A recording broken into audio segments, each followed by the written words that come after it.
Puncaknya saat saya dipenjarakan itu saya udah, merasa sangat-sangat tidak terima gitu, Kak. Setelah, dia ditetapkan jadi tersangka, Hmm. lalu ditahan 45 hari, di dalam penyidikan, dia itu ditanyakan mengenai perselingkuhan. Dia disuruh untuk mengaku sebuah perbuatan yang tidak pernah dia lakukan sama sekali. Beliau nggak bisa ngomong, Kak. Nggak bisa ngomong, mau ketemu maminya, dalam hati dia mungkin mau ketemu saya, dia nggak bisa ngomong, Kak.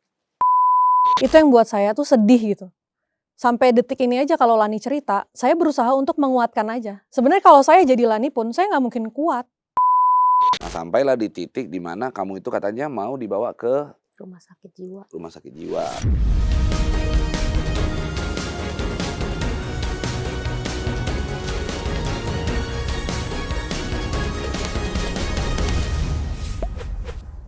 Selamat malam pemirsa cumi-cumi.com dimanapun berada, balik lagi kita di special interview podcast yang selalu menghadirkan topik-topik spesial dengan narasumber spesial.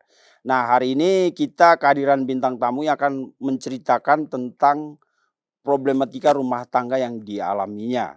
Dan yang menariknya adalah dia menikahi seorang lelaki yang notabene adalah putra seorang, ya boleh dibilang orang berada atau miliarder, tapi hidupnya lumayan, bukan lumayan lagi, sangat menderita. Beliau ini digugat, diperkarakan dan masuk penjara, sementara perkaranya adalah suaminya diduga atau diketahui memiliki wanita idaman lain atau berselingkuh. Mbak Lani, selamat datang. Ini aku nonton di beberapa podcast, itu ceritanya lumayan dramatis. Di pertanyaan saya, kenapa Mbak mau cerita? Karena selama ini kan saya sudah diam, udah bertahun-tahun diam, Kak. Jadi ya ini saatnya saya. Kenapa diam?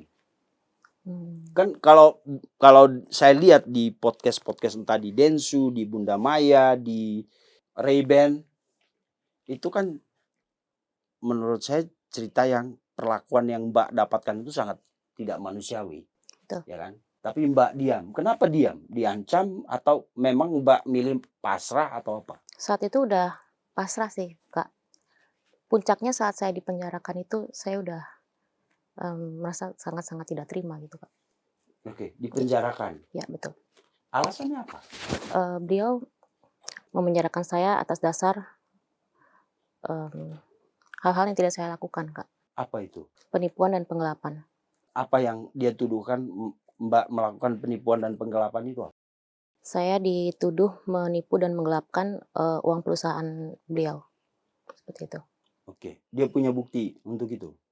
Ya, buktinya hanya bukti transfer, transaksi-transaksi begitu. Oke, tapi dari bukti yang dia dapatkan, apa penjelasan Mbak waktu itu? Tidak bisa dikatakan penipuan dan penggelapan karena kan saya tidak pernah bekerja, apalagi masuk di organisasi perusahaan manapun, saya itu tidak pernah, Pak. Nah, bukti transfer dan segala macam itu emang mengalir ke rekening Mbak Lani? Itu adalah murni hutang piutang dan sudah diselesaikan oleh mertua saya. Nggak punya rekening dia. Jadi gini ceritanya, ini memang agak-agak unik ya perkara ini ya. Dia hidup itu di Australia dulu.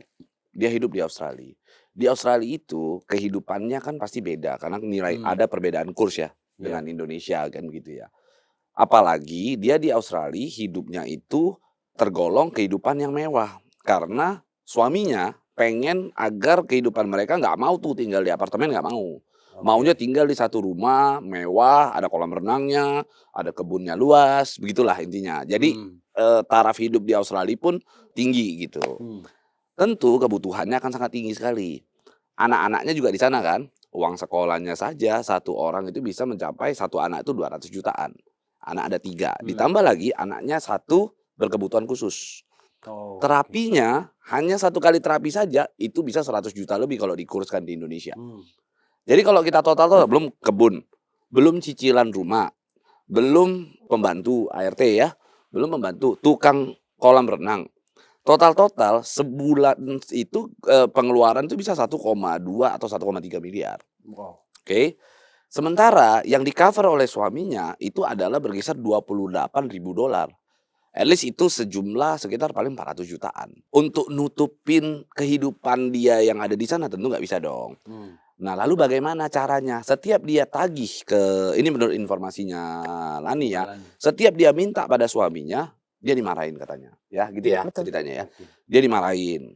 Akhirnya dia khawatir. Karena kekhawatiran itulah dia coba untuk bantu meringankan beban suaminya. Dia telepon teman-temannya, pinjam dulu dong duit untuk bantu nutupin lah kekurangan.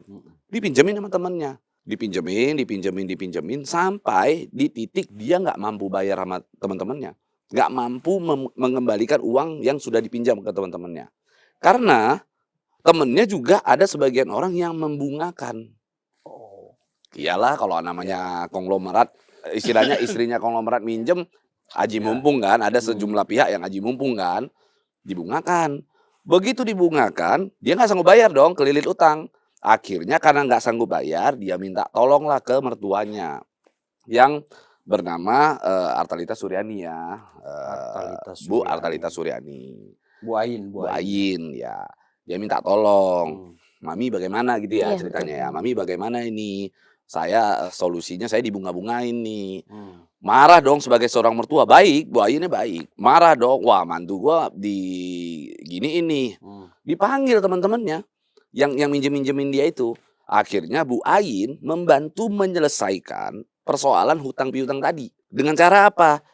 Tidak mau dihitung bunga, hitungnya pokok aja. Dengan didampingi salah satu kuasa hukum juga ya pada saat betul. itu ya. Pokoknya maunya bayarnya pokok aja gitu. Deal. Bayar sendiri, yang ngurus, yang ngelobi Bu Ain sendiri terhadap teman-temannya yang ngebungain itu. Clear ya, sampai situ kan udah ya. Akhirnya dia pulanglah dari Australia ke Indonesia. Pada saat dia pulang ke Indonesia, ketahuanlah sama si Lani ini bahwa suaminya ternyata punya wanita lain, wanita idaman lain. Oke. Pada saat itu terungkap, justru sebaliknya Lani yang dilaporkan ke polisi akibat penipuan. Dibuat kesan seakan-akan Lani itu bekerja sama dengan teman-temannya untuk menipu uang yang tadi itu loh. Nah, kita juga awal-awal pada saat mendengar cerita ini agak aneh gitu kan. Kok bisa? Kok bisa? Tapi pertanyaan saya yang paling mendasar simpel sebenarnya. Pertanyaan gue yang paling mendasar begini. Rekening kamu di Indonesia kamu pakai apa? Ternyata dia nggak punya rekening, bro. Lah, terus yang pinjam dari teman-teman itu cash? Lewat orang lain yang bisa punya rekening Indonesia dan rekening Sorry, Australia juga. Lu menantu miliarder nggak punya rekening? Nggak dibolehin. Nggak dibolehin. Kenapa nggak dibolehin? Katanya udah kamu nggak usah pakai ini deh, kartu ATM atau kredit card nggak boleh. Nah, terus kalau mau dapat uang buat belanja bulanan, ngurusin anak, gimana caranya? Kalau lagi ke Indonesia dia kirimnya ke pembantu, ke ya ART, suster, supir Lebih percaya gitu. sama pembantu daripada kamu gitu Iya, mungkin ya. Ya itu. Gitu Kak. Oke. Coba kita mulai dari awal dulu biar agak kunut. Itu kan perkara yang kemudian membuat Mas R tadi, suami Mbak itu kemudian melaporkan karena dugaan penggelapan dan penipuan. Ternyata tuduhan itu lebih ke upaya Mbak sebenarnya karena tinggal di Australia dengan biaya hidup yang luar biasa itu. Betul. Sementara Mas R, suami Mbak, hanya mentransfer sejumlah uang yang jauh sekali di bawah Iya, betul. kebutuhan yang real di sana. Iya. Lalu Mbak meminjam itu. Betul. Kemudian dibuat sama R itu ketika melaporkan bahwa oh ini penipuan. Iya, penipuan. Mbak berkongsi dengan teman-teman untuk menipu Iya, R betul. gitu ya. Yang Seakan-akan. Seakan-akan bekerja sama dengan yang lain. dengan teman-teman. Yang kemudian juga udah diselesaikan Sudah sama diselesaikan juga sama mertua saya. kok polisi bisa nerima itu? Nah, itu dia pertanyaan kita. Itu dia pertanyaan kita. Waktu dilaporkan itu Bu Ain ikut? Nggak ikut Kak, Enggak, malah maksudnya dipanggil sebagai saksi kan dia yang Ada dipanggil ada sebagai sih ya saksi. itu, tapi Dan itu juga jadi gini, pada saat setelah dia ditetapkan jadi tersangka, lalu ditahan 45 hari. Lebih menariknya lagi adalah di dalam kepolisian, di dalam penyidikan, dia itu ditanyakan mengenai perselingkuhan. Dia disuruh untuk mengaku sebuah perbuatan yang tidak pernah dia lakukan sama sekali. Jadi dia pernah mau menggugat suaminya. Pakailah salah satu pengacara. Inisialnya KJI. Ya kan? pakailah satu pengacara, inisial KJI. Akhirnya pengacara tersebut, namanya dia nggak punya data ya, pengacara tersebut pergi ke Dukcapil untuk meminta dengan kuasanya dia, surat kuasa, untuk meminta salinan akta nikah ke Untuk mengurus Dukcapil. perceraian ya, Untuk Pak? mengurus perceraian. Betul. Dari permintaan itu, akhirnya suaminya tahu bahwa ada seorang pengacara yang datang ke Dukcapil untuk meminta itu kan. Suaminya marah, ngelaporin. Apa yang dilaporkan? Dia dilaporkan perzinahan. Dengan Si pengacara itu. Acara itu. Nah, akhirnya kami bantulah dia. Kami bantu tanpa viral-viral. Karena gua tuh agak beda ya dengan pengacara-pengacara yang di luaran sana yang harus nunggu perkara itu viral dulu, baru dia masuk, baru dia tunggangi, baru dia klaim kalau itu perkara selesai karena dia. Kalau gua semakin tidak viral, maka semakin mempermudah gua itu untuk objektif di dalam menangani sebuah perkara. Oke. Akhirnya tanpa viral, tanpa gembar-gembor, kami selesaikan perkaranya dengan cara melaksanakan gelar perkara khusus di Bareskrim Polri. 2 kali, karena ada 2 LP kan. Satu yang terkait dengan penipuan penggelapan, yang satu lagi terkait dengan perzinahan. Dua-duanya menguntungkan, Lani. Kalau bahasanya pengacara yang begini itu, ngomongnya pasti dia udah bilang, gua udah dimenangin. Padahal kalau pidana itu nggak ada istilah menang atau kalah kan begitu. Oke. Intinya dari hasil gelar perkara khusus, Lani mendapatkan keadilan. Keadilan yang pertama yang dia dapatkan adalah bahwa terbukti tidak ada perzinahan. Oke. Tuduhan perzinahan itu tidak ada, tidak terbukti dan dihentikan. Oke, lalu yang kedua juga sama, tidak memenuhi unsur. Penggelapan penipuan tidak memenuhi unsur, tidak terbukti juga. Jadi perkara Harusnya selesai, SP3. harusnya hentikan. harusnya berarti belum dihentikan. Tapi bukannya malah dihentikan yang 372, 378 itu yang penipuan penggelapan. Malah ada selentingan sepertinya ada kesan yang ingin menambahkan sejumlah pasal baru di dalamnya. Loh. Nah, gimana ceritanya itu coba? Ini di mana sih perkaranya? Polda Lampung. Oh, Polda Lampung. Nah, gimana ceritanya bisa begitu? Ya kan? Nah, sama halnya kalau di sepak bola, gue selalu menggunakan istilah sepak bola karena lebih dekat dengan orang. Di dalam sepak bola, lu main bola, gue kasih lu kartu merah. Karena bolanya kena tangan, handball. Kan begitu? Yeah. Ternyata lu komplain kan, ya udah kita nonton VAR deh, buka VAR. Pas begitu VAR ternyata tidak handball. Tapi gue bilang nggak bisa, gue tetap kasih lu kartu merah. Kenapa? Wajah lu jelek. Oke. Ya gitu. Jadi dipaksakan, terkesan dipaksakan ya. Tapi kalau ini lu ada pengaduan gak sih kayak ke Propam Mabes apa? Sudah, kita sudah Kalau gelar membuat perkara pengaduan ya. khusus itu kan di atas ya kan. Kalau Polda Lampung berarti kemana? Ke Mabes. Bisa ke Mabes. Jadi tetap wasidik kan. Wasidik. Jadi wasidik itu adalah pengawas penyidikan. Iya. Seluruh Indonesia dari Sabang sampai Merauke karena dia tingkatnya Bareskrim begitu. Iya. Di setiap Polda pun ada wasidiknya juga. Tapi kan kalau gelar perkara khusus harus Bisa, setingkat di atas ya kan. Enggak juga, bisa juga di Polda, bisa juga di Oh, di Polda. wasidik bisa. Dan cuman kita kemarin itu kita lakukan di Bareskrim Oke. gitu. Dan akhirnya fakta-fakta keluar semua, dia nggak melakukan. Dia nggak melakukan seperti apa yang dituduhkan. Lagian hal ini juga sudah bisa kita simpulkan dari apa yang disampaikan oleh pengacaranya mereka, pihak lawan. Mereka buat klarifikasi. Pengacara pihak lawan tuh ngomong begini katanya. Lani itu dulu punya hutang 10 miliar katanya. Iya. Ada ya? Iya. Lani itu punya hutang 10 miliar.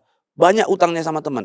Lah berarti kan dia sudah terang secara jelas menyampaikan bahwa itu hutang piutang. Utang-utang. Tapi ada kekeliruan juga. Dia katakan 10 miliar. Dalam hati kita ini 10 miliar dari mana? Sementara dari laporan polisi itu kan kita bisa lihat tuh berapa kerugian dia. Kerugiannya bentar-bentar 4,9. Bentar-bentar 3,6. Dan gilanya lagi, ini semua saksi yang ditersangkakan juga, teman-temannya dia yang ditersangkakan, itu udah saya konfrontir. Bahkan saya ada rekaman suaranya masing-masing. Ada yang hutangnya cuma 85 juta. Ada yang 75 juta. Paling gede yang Pina ya. Iya. Itu 500 juta. Total nggak sampai 1 miliar bro. Dari mana jalannya bisa muncul angka 3, sekian miliar. Nah, jadi aneh kan begitu kan. Tapi ya it's okay. Kita pengennya, kita percaya bahwa Polri sedang melakukan reformasi. Karena gua adalah orang yang sangat mendukung reformasi Polri. Gua adalah orang yang sangat mendukung Polri begitu. Sehingga bagi gua Polri akan bekerja tentunya profesional begitu. Sehingga kita percaya, kita kemarin juga sudah ketemu dengan Bapak Kapolda ya. Kita sudah ketemu juga dengan Bapak Kapolda, Kapolda Lampung. Lampung. Kita disambut dengan baik, Pak Helvi Assegaf begitu ya. Kita udah ketemu. Ya, kami setuju jika perkara tersebut harus ditegak luruskan, dilakukan secara proporsional. Kami mau begitu Oke. kalau itu. Kalau udah gelar perkara khusus, ada fakta yang tidak terbukti harusnya Selesai. selesai. Betul. Tapi kekeh jalan. Iya, kekeh. Kenapa di Lampung? Itu juga jadi pertanyaan kami. Peristiwanya nggak pernah ada di Lampung. Wah, Transaksinya pernah di Lampung. kita termasuk Mana? kita podcast ini termasuk yang sangat positif terhadap Polri. Ya. Itu. Jadi kita support, misalnya kita kemarin bikin podcast bagaimana kita melihat reformasi dan transformasi Polri di tangan Pak Listio. Dan kita termasuk orang yang sangat positif ketika Polda Metro Jaya mengurus perkara Roy Suryo. Jadi positif sekali, dan agak aneh juga kalau dengar seperti ini karena Pak Listio itu kan termasuk orang yang ya membawa transformasi Polri ya, reformasi Polri. Ya kan? Dan Polri yang kenapa dia dipertahankan oleh Prabowo, karena menurut kita ya dia sukses membawa Polri ini berubah. Walaupun ada beberapa kasus yang menurut kita tidak masuk akal, tapi sejauh ini Polri benar-benar profesional gitu. Makanya gue bingung tadi, kok di Lampung? Siapa di Lampung? Maksudnya Mbak Lani di Lampung, domisili di Lampung. Saya kan di Australia waktu itu. Australia kan? Nah, suaminya? Suaminya di Jakarta. Jakarta. Ditransfernya di Jakarta semua. Iya, ibu mertua saya juga di Jakarta. Kenapa dilaporinnya di Lampung? Nah, lu bingung kan? Kata Aldi Tahir, kita ini semua hidup bingung, bro. Di Itu. Lampung. Iya. Saya pikir tadi Polda Metro Jaya. Lah iya, kalau Polda Metro Jaya, kita sih nggak akan mungkin komplain terkait dengan kompetensi relatif Ya. tadi. Iya benar. Tapi akhirnya faktanya terkuak juga di dalam gelar perkara khusus bahwa peristiwanya ini tidak ada di Lampung. Aneh kan? Padahal Vincent ini ya bukan orang hukum loh. Dia aja bisa mengerti tentang locus delicti loh. Iya. Wah hebat. Gua kasih penghargaan ya. Lah kan gua hampir jadi pengacara. Oh iya. Nggak mau kan? Iya. Tapi itu aneh. Ya. Aneh. Sekarang gini, perkara Roy Suryo aja Mm. dari pengadilan Jakarta Selatan, negeri Selatan ke timur itu diprotes sama TIFA. Ya kan, padahal masih dalam satu wilayah pengadilan tinggi kan. Ya, dalam satu Polda juga, regionnya Polda. Nah, kalau Lampung nih gue bingung. Tapi lu harus dengar dulu. Mungkin lu harus mendengar cerita yang nantinya dari rangkaian cerita itu lu akan ngerti kenapa sih mereka itu paksakan di Lampung. Kita mau yang ceritain Lani deh. Coba ceritain, Mbak, siapa Oke. itu suami kamu di Lampung? Seperti apa suami kamu itu di Lampung? Coba kamu ceritain Oke. dulu. Suami saya memang di Lampung itu memang terkenal sekali. Ya bisa dibilang gajah Lampung lah. Seseorang yang Punya pengaruh lah ya. punya pengaruh besar ya, di gitu. Lampung. Dia tinggal di Lampung. Kecilnya aja Kak, gedenya ya udah di Jakarta. Berarti kasus ini bukan area Lampung dong. Nggak ada sangkut pautnya di Lampung justru. Terus bagaimana perlakuan penyidik ketika sama kamu? Oke, lalu kemudian proses itu berlangsung di Lampung. Iya. Bagaimana awal-awal ketika menghadapi penyidik? Prosesnya seperti apa? Setiap bulan saya dipanggil ke Lampung, Pak, bisa sebulan itu 2 kali di BAP gitu, selama setahun. Setahun. Iya, dari Sabtu. Saing-saingin kasus Pak Jokowi setahun lebih. BAP di Lampung Di setahun. Lampung. Iya. Kenapa setiap segitu bulan. lamanya? Nah itu saya juga nggak tahu Pak. Tiap kali di BAP selalu pertanyaannya yang sama. Ini aliran dana kemana? Ini siapa? Kenal nggak sama ini? Jelas-jelas aliran dana kan sudah dipelajari sama mertua saya beserta kuasa hukumnya. Iya. Sudah ditelaah semua dan sudah dilunasi juga. Gitu. Tetap saya diteken, ditanya ulang-ulang, dimarahin, pukul meja dia- semua. Dia dipenjarain ya. Dia kan dipenjarain 45 hari ya. Ditahan. Ditahan. Tahan. Sama siapa coba? Babysitternya. Babysitter anaknya. Gara-gara si babysitter ini pernah minjemin rekening untuk transfer. Transfer Iya. dari temen itu. Iya betul. Babysitternya Babysitter saya. nggak punya apa-apa ditahan, bro. Sama 45 Tapi yang hari. menariknya, ini ada hal yang menarik yang sebenarnya kita harus lihat ya. Secara formil, pelapornya adalah saudara R juga gitu ya. Ya kan, adik dari suaminya. Oke, itu pelapor tuh. Lah. Direktur dari perusahaan. Dibuatlah sebuah rangkaian peristiwa yang cocokologi, ya kan, dicocok-cocokin seakan-akan ini adalah uang perusahaan yang digunakan untuk melunasi utangnya. Kan dia berhubungannya dengan mertua toh. Pertanyaannya, kalau memang itu uang perusahaan, kok bisa mertuanya yang akhirnya transfer? Dibuat lagi sebuah cerita bahwa uang itu adalah pinjaman dari mertuanya ke perusahaan. Ya kan urusan mertuanya. Kalau kayak gitu berarti mertuanya harus tersangka. Betul nggak? Iya. Iya, maka kita dukung Polda Lampung. Kalau memang mau tersangkakan, kami berharap, gak apa-apa. Tersangkakan mertuanya, Lani kita ikhlaskan untuk hidup bersama mertuanya di penjara gitu ya, mau ya? Takut juga sih Bang kayaknya. Ditahan 45 hari. Betul. Kemudian bebas. Ditangguhkan. Ditangguhkan. Tetap penahanan. dimasukkan ke tahanan rumah. Berarti statusnya tersangka. Masih tersangka. Agak aneh sih ini. Pak Kapolri, Pak Listio Sigit, ya hal-hal begini yang kadang-kadang kita masyarakat bingung gitu. Sebenarnya apa sebenarnya yang terjadi sih? Kok kayak begini misalnya soal penanganannya aja harus di Lampung itu kan membingungkan. Iya. Mbak Australia. Apa karena pelapornya tinggal di Lampung? Tidak juga. Lapornya di Jakarta juga, Kak. Tinggal di Jakarta. Iya. Orang Jakarta ke Lampung. Betul. Ini penghinaan juga buat Polda Metro Jaya. Kok orang Jakarta bukan yang ngadu ke Polda Metro Jaya, malah ngadunya ke Lampung. Yang juga secara peristiwa hukum nggak ada di Lampung. Nggak ada di betul. Lampung. Oke. Inilah yang pernah gue sampein, bro. Ingat nggak waktu di Sentul gue bilang bahwa sebenarnya reformasi Polri itu nggak perlu. Yang perlu dilakukan itu adalah reformasi terhadap SDM-nya, sumber daya manusianya. Bagaimana cara penegak hukum ini memandang mencari sebuah kebenaran material. Selama ini yang digunakan oleh penyidik untuk mencari kebenaran material hanya terbatas dengan korespondensi. Nah, sehingga akhirnya timbullah sebuah filosofi yang gue sebut aletheia itu. Ya kan, mencari kebenaran material sesuatu hal yang tersingkap. Nah, ini sebenarnya yang harus dilakukan oleh penyidik, kan begitu. Tapi yang lebih luar biasanya lagi, bro, ada seorang pengacara namanya Adlina Bahri. Ini anaknya ahli pidana Saiful Bahri.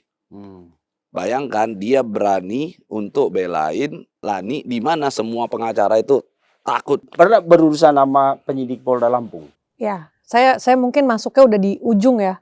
Karena memang dari awal Bang Pablo semuanya tanpa viral-viral itu gitu. Fakta apa yang Mbak temukan dari Wah, proses itu penyelidikan? ya, Penyelidikan. Sebenarnya Penyidikan ya, udah ya, tersangka. sebenarnya yang tadi diucapkan oleh Bang Pablo semua itu memang fakta ya Bang ya. Bahkan saya melihat Lani pun sebenarnya masih ada dendam tersendiri terhadap beberapa penyidik yang di Lampung itu melakukan hal-hal yang sebenarnya melecehkan dari Lani itu sendiri gitu. Pelecehan seperti apa?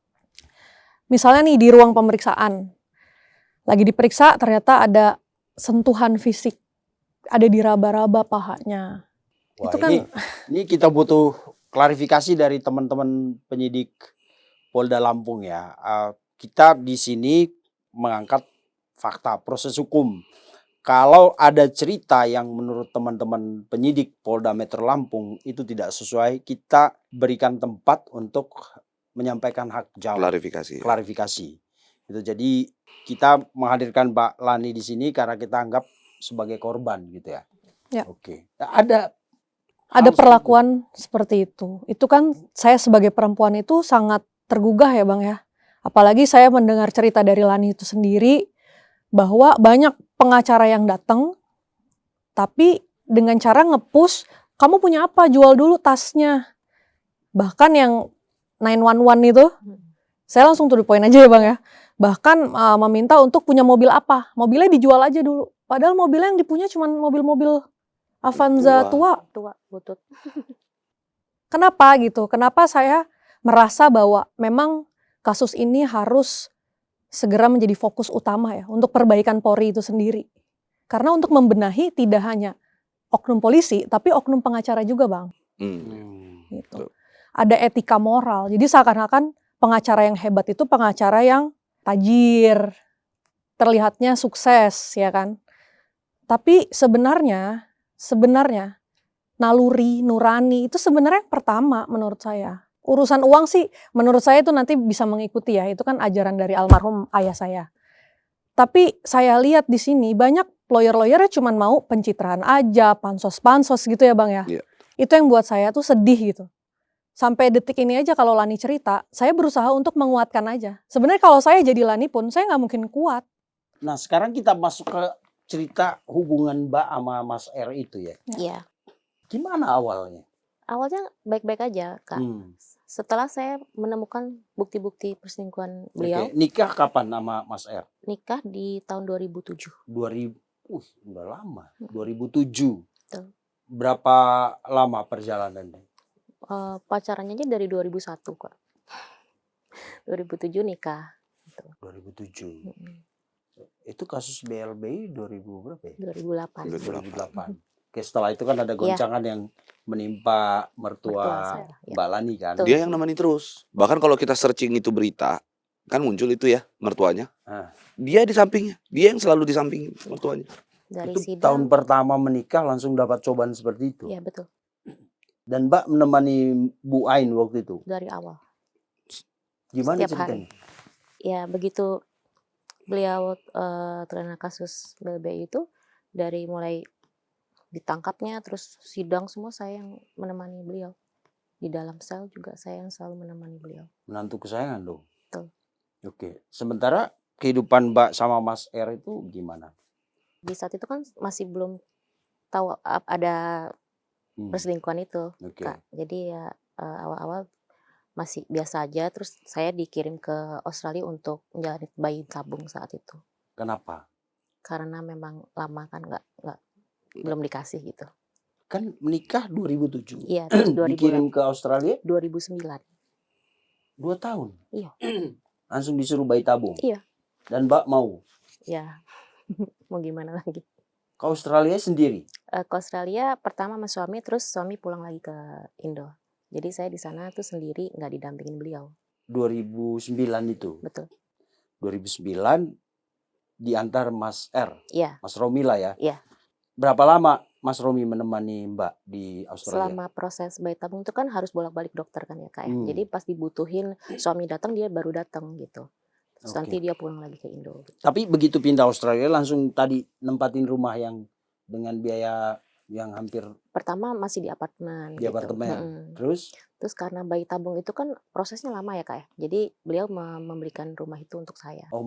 dia beli rumah Iya, betul. untuk Mbak Lani. Iya. Oke, lalu Mbak Lani tinggal sendiri.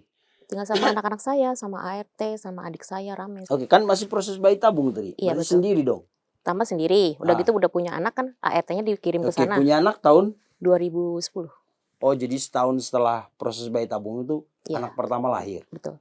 Oke, lalu 2012 anak kedua lahir. bayi tabung juga. Bayi tabung juga. Terus 2016 yang ketiga. Bayi tabung juga. Iya, 3. Bayi mahal semua, Bang. Jadi memang biaya hidupnya itu sangat tinggi di sana, Kak. Oke, tapi kan Mas suami Mbak waktu itu menyanggupi. Ya memang beliau yang nyuruh. Mertua dan suami saya yang nyuruh gitu loh. Nah, ketika anak-anak lahir itu Mbak sendiri. Iya, saya menjalani proses itu sendiri di sana, Kak. Karena beliau kan ada kerjaan di Indonesia, nggak bisa Oh, temenin iya. terus. Tapi Oke. didampingi lah dengan ada Ada ART, ART babysitter, yang- gitu. Makanya biaya hidupnya tinggi tadi. Betul. Lalu suami Mbak Mas Romi itu di Jakarta Iya, bekerja untuk support itu tadi. betul. Jadi sampai 3 orang anak itu Mas Romi tetap Pulang pergi. pulang pergi. Dan ART jadi tambah banyak tuh, karena kan anaknya banyak. 3 ART, ya? ada PA juga, gitu. Ya pasti biaya hidup tinggi lah. Iya. Sangat tinggi. Dan lucunya kan begini, ada jawaban, ada sebuah klarifikasi yang dilakukan oleh kuasa hukum dari pihak mereka ya. Mereka mengatakan, Lani itu hidupnya hedon, mewah, party-party. Partinya apa? Ini sampai semuanya diundang ke sana. Kami bukalah handphonenya pada saat dia anniversary Iya, ya, betul. Anniversary pernikahan. pernikahan. Itu surprise bro. Dia aja nggak tahu teman-temannya ada di situ. Semua dibiayai oleh suaminya. Jadi artinya begini loh. Dia hedon, ya karena suaminya hedon, karena suaminya yang seperti itu. Lalu selama punya 3 anak itu, Mas Romi, suami Mbak, kalau ke Australia itu berapa lama? Sekitar sebulan terus nanti dia pulang lagi ke Indo. Oh, paling lama sebulan. Iya, Ya karena ada tuntutan pekerjaan. Dan Mbak percaya itu. ya percaya aja. Saya kan dari awal percaya Oke. aja sama dia. Maka tadi mau nanya seperti pertanyaan Densu kan. Iya, Begitu kok masih punya anak ketiga. Ternyata emang bayi tabung semua kan. betul. Berarti bukan lewat hubungan. Ya Bukan. bayi tabung lah. Semuanya bayi Ya, tabung. semua orang juga tahu bayi Iya. tabung. Nah, pertanyaannya Mbak. Ketika di Australia itu, suami Mbak, Mas Romi di Jakarta. Kemudian kan Mbak tahu sesuatu. Iya. Dari mana, bagaimana ceritanya? Sampai Mbak tahu bahwa, wah kayak ada sesuatu nih di Jakarta. Karena kan udah terang-terangan beliau kan ini pergi kemana-mana sama wanita idaman lainnya itu kan banyak orang-orang yang melihat juga. Ngadain pesta buat si Mm-mm. wanitanya. Dan Mbak tahu itu. Tahu karena banyak yang cerita sama saya. Bro, tinggalnya tau nggak di mana? Wanita lainnya itu tinggalnya di mana tau nggak? Di belakang rumahnya dia. Persis. Dibuat deket persis belakang. Depan belakang. Gitu. Keren Jadi ya. Mbak kenal wanita itu Saya nggak sebelumnya? kenal. Saya nggak kenal. Saya nggak pernah lihat lagi. Kan saya lamanya di Australia, saya nggak tahu kayak keadaan di Jakarta bagaimana, saya nggak tahu. Tapi gini, selama punya 3 anak itu, kan tujuan ke sana lu punya bayi tabung. Ya. Misalnya bayi pertama, bayi kedua oke lah, atau bayi ketiga. Pernah nggak Mbak meminta, ya kita pulang aja deh tinggal di Indonesia gitu? Oh sering, malah saya bilang udahlah kalau nggak di apartemen aja lah, nggak usah di rumah sebesar ini, kan biaya hidupnya juga tinggi. Kalau Oke. nggak kita pulang aja gitu loh. Ah, minta pulang, terus apa reaksi? Beliau nggak mau, beliau maunya anak-anak tinggal di Australia semua. Alasan dia? Karena dia merasa hidupnya kan dari kecil memang mewah Kak. Dia mau istrinya sama anaknya hidup hedon lah di sana gitu loh. Gitu. Tapi nafkah? Tiap bulan dia kasih. Tapi kan bill-bill di sana itu kan begitu besarnya ya Kak ya.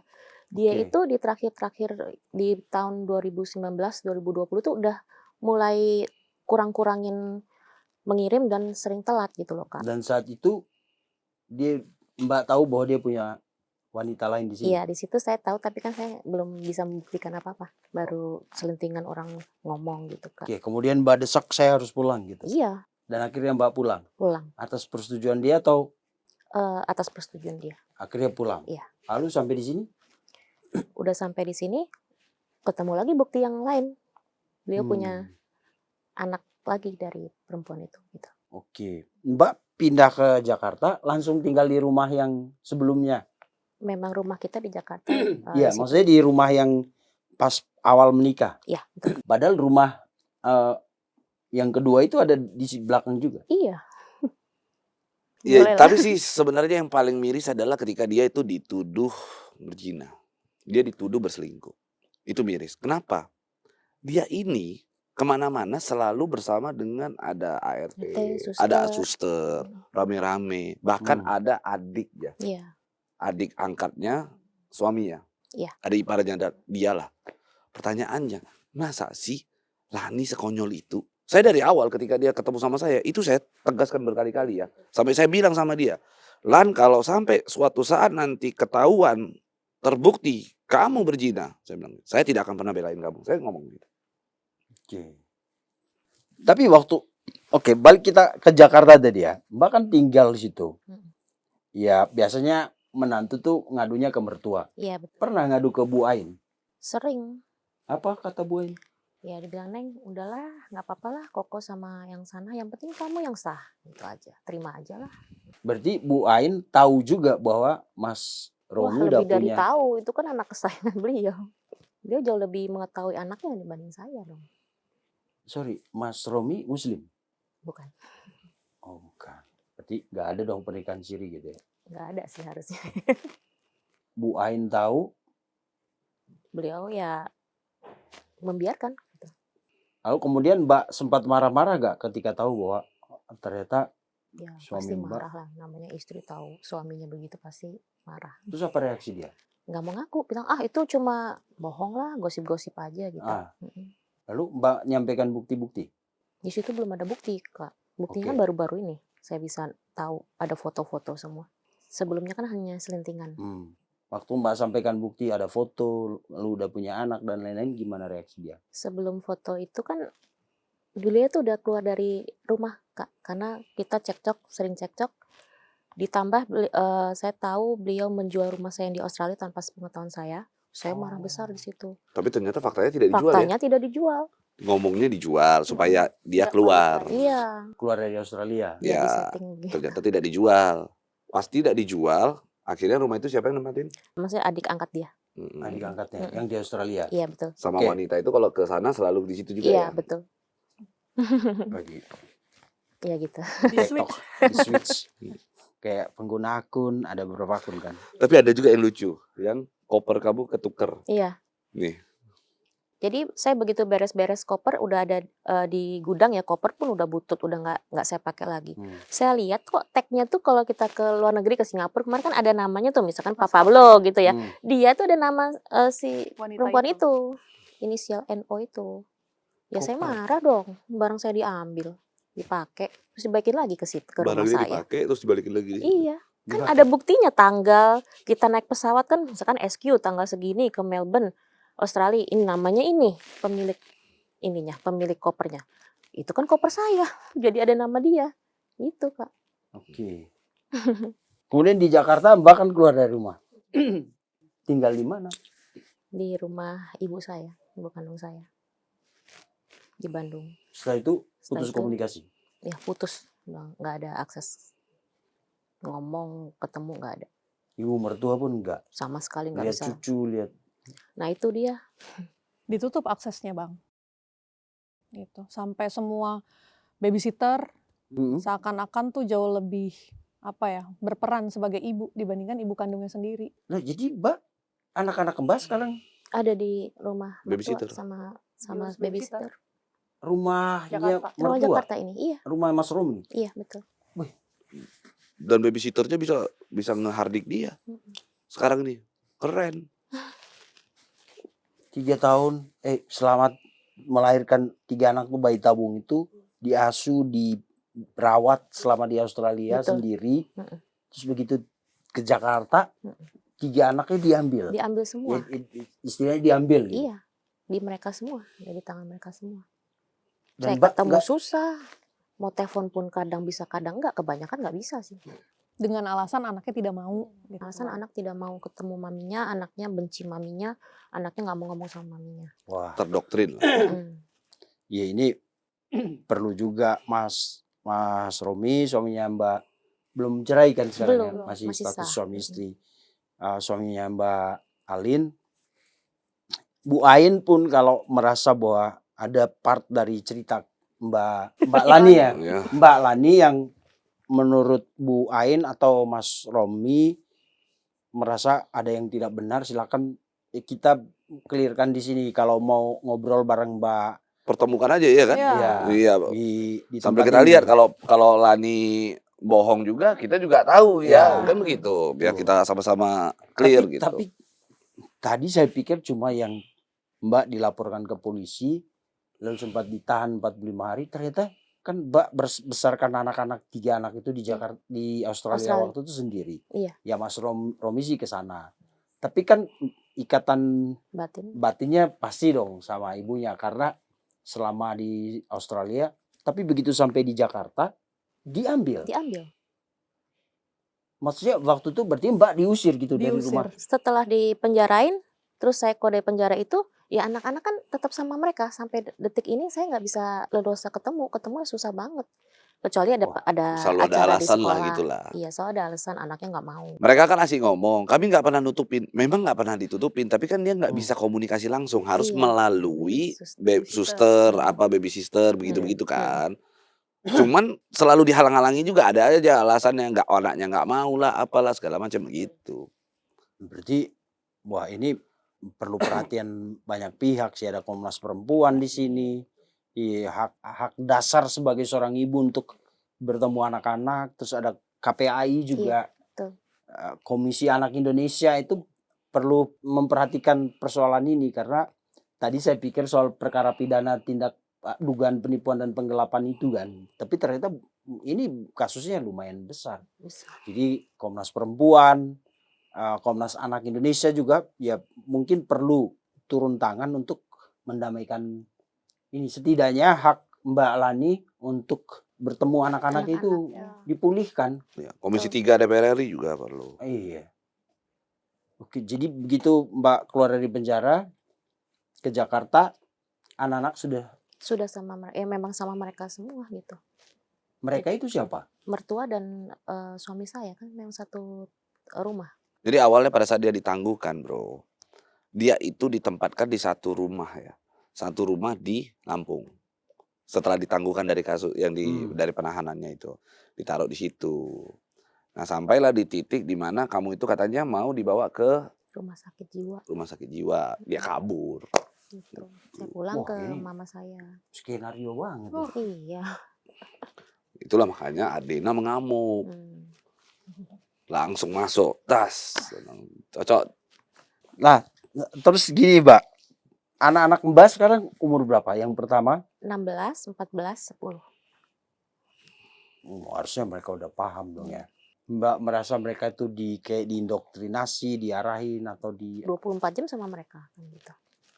Yang tadinya sangat dekat sama saya, nggak ada masalah apa-apa, tidur aja sama saya kok, Kak.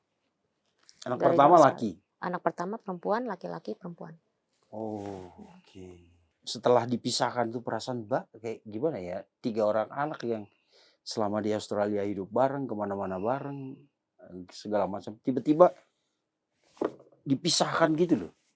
Ya paling kan yang kedua tuh kebutuhan khusus ya, Kak, ya kan nggak mungkin gitu loh. Bisa misahin anak-anak saya dari saya gitu, saya ibunya gitu loh, Kak. Di sini juga pada tahu bayi tabung itu susah apa gitu loh, Kak. Terus kebutuhan khusus kan itu harus ada ibunya di situ loh. Yang laki itu. Iya. Masa diserahin ke pembantu, ke suster. Saya apa-apa minta izinnya ke suster gitu loh, Kak. Wih. Beliau nggak bisa ngomong loh, Kak. Nggak bisa ngomong, mau ketemu maminya, dalam hati dia mungkin mau ketemu saya, dia nggak bisa ngomong, Kak.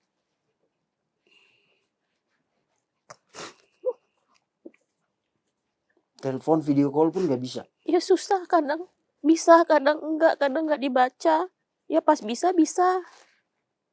Tapi ya cuma gitu aja, saya minta ketemu pun susah gitu loh, Kak. Masa saya mesti mohon-mohon ke suster, ke ART, saya mau ketemu anak saya. Kan nggak masuk akal kayak gitu loh, Kak. Makanya saya minta tolong ke Atina, ke Pak Pablo, gimana lah.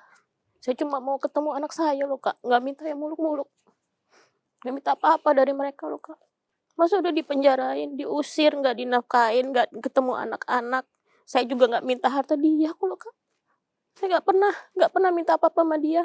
Sampai saya ke Jakarta aja saya ngekos kok, Kak. Nggak punya apa-apa. Itu pun nggak minta-minta ke orang.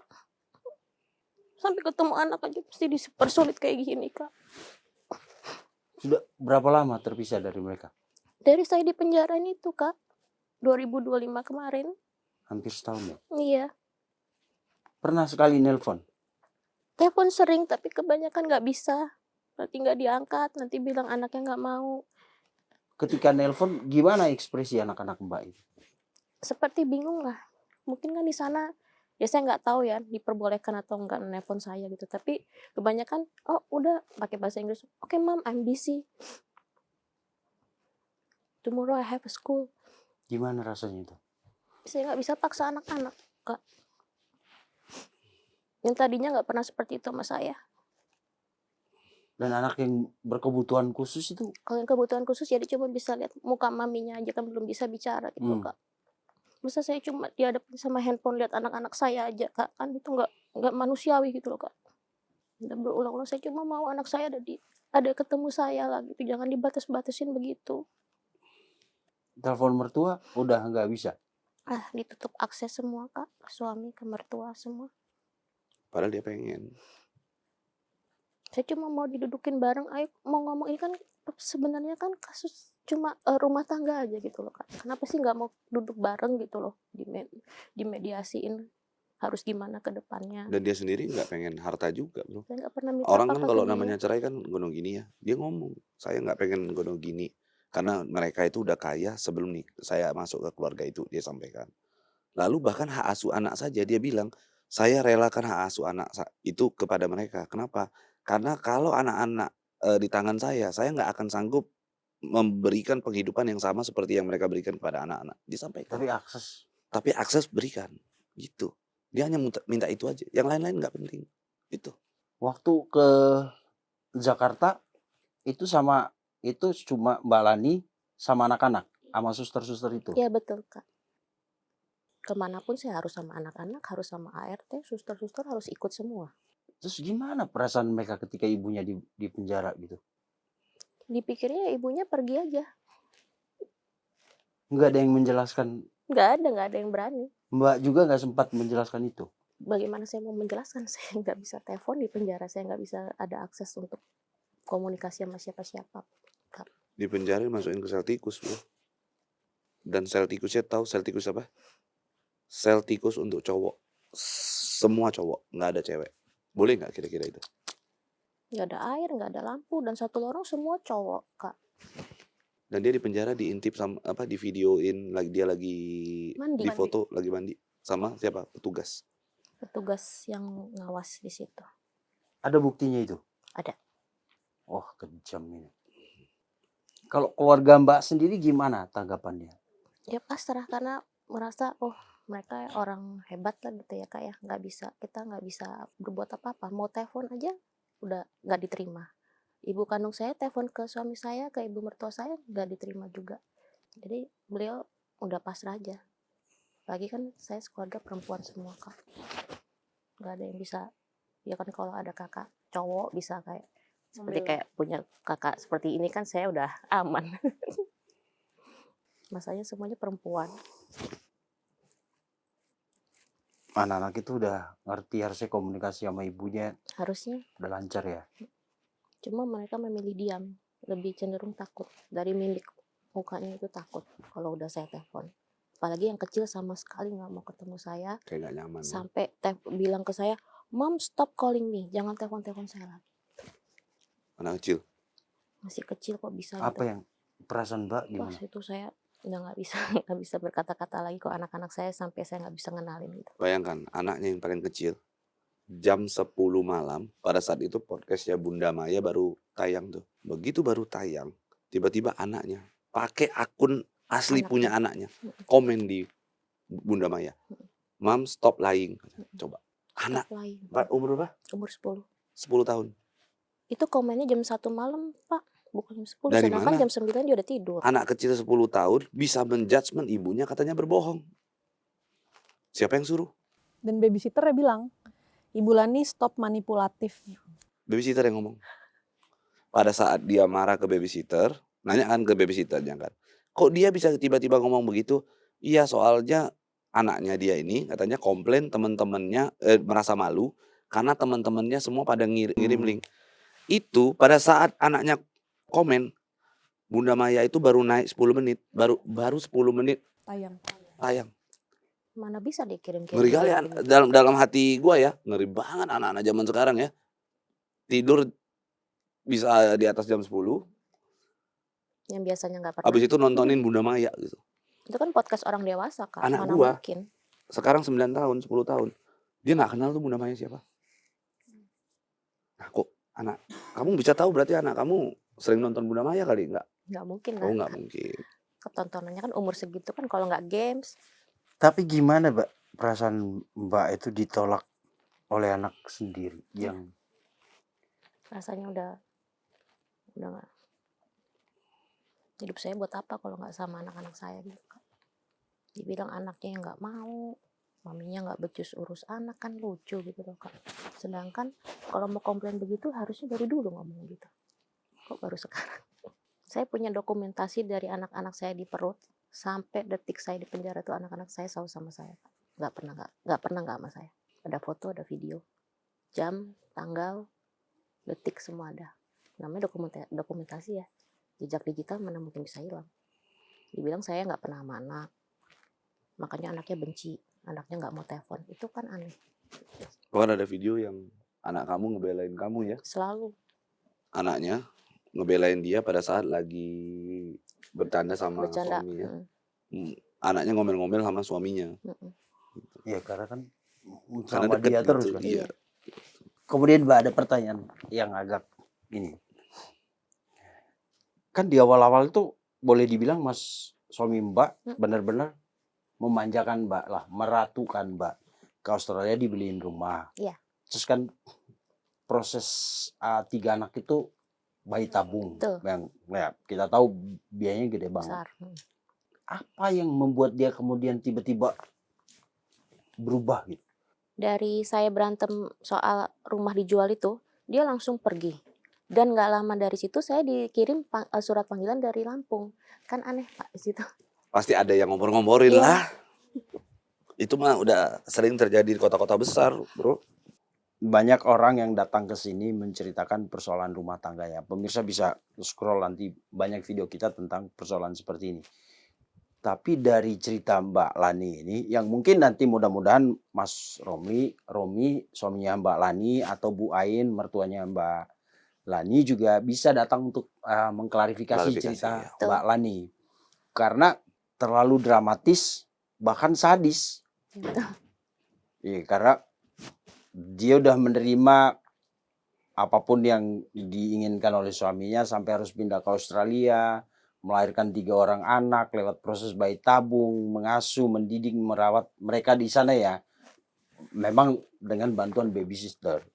Kemudian balik ke Jakarta hanya karena persoalan tentang rumah tadi itu mau dijual. Lalu selama di sana Mbak Lani berusaha untuk menutupi kekurangan nafkah untuk anak-anak dengan meminjam dari teman-teman. Dan itu kemudian diketahui oleh Bu Ain sebagai mertuanya, Bu Artalita Suryani sebagai mertuanya. Lalu Bu Artalita Suryani malah marah, kenapa lu pinjam-pinjam sini? Dipanggil lah teman-temannya Mbak Lani yang tadi minjem-minjem itu untuk nutupin kebutuhan di Australia. Lalu dibayar. Tapi tiba-tiba dia dilaporkan dengan tuduhan penipuan dan penggelapan. Alasannya Mbak Lani dianggap lu berkongsi sama kerjasama, berkonspirasi sama teman-teman lu untuk menipu, seolah-olah dia minjem ternyata enggak gitu.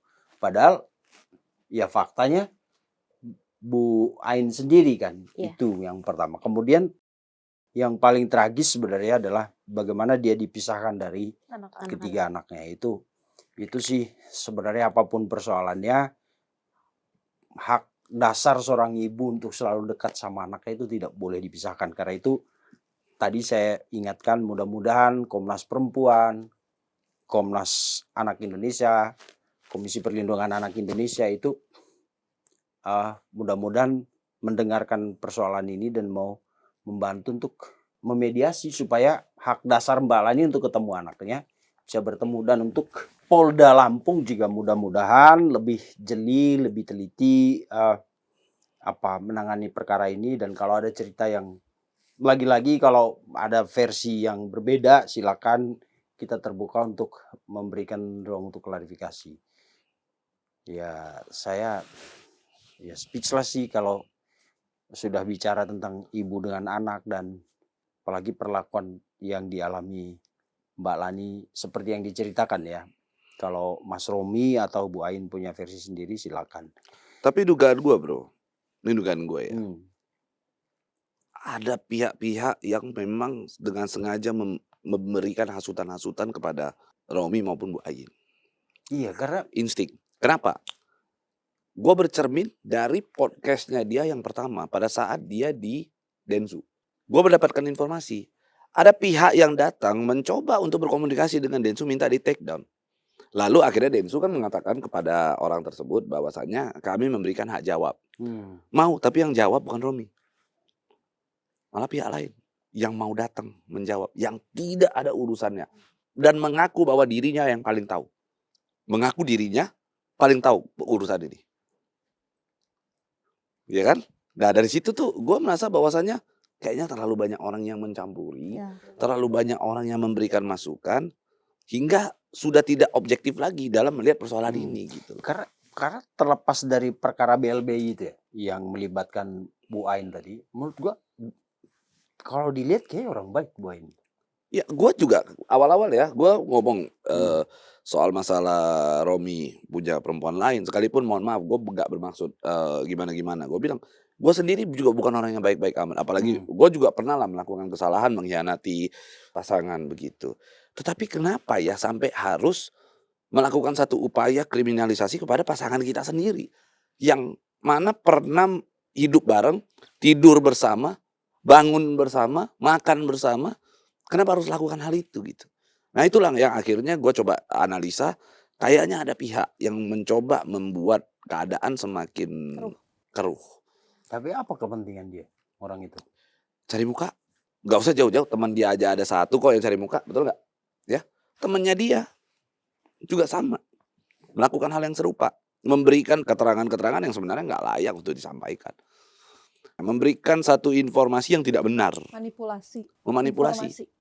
supaya seakan-akan dia yang paling baik, Tahu, paling dia yang baik. paling tahu. Ada Untuk tipikal apa? Untuk orang benefit begitu. ya Bang Iya, ya? benar.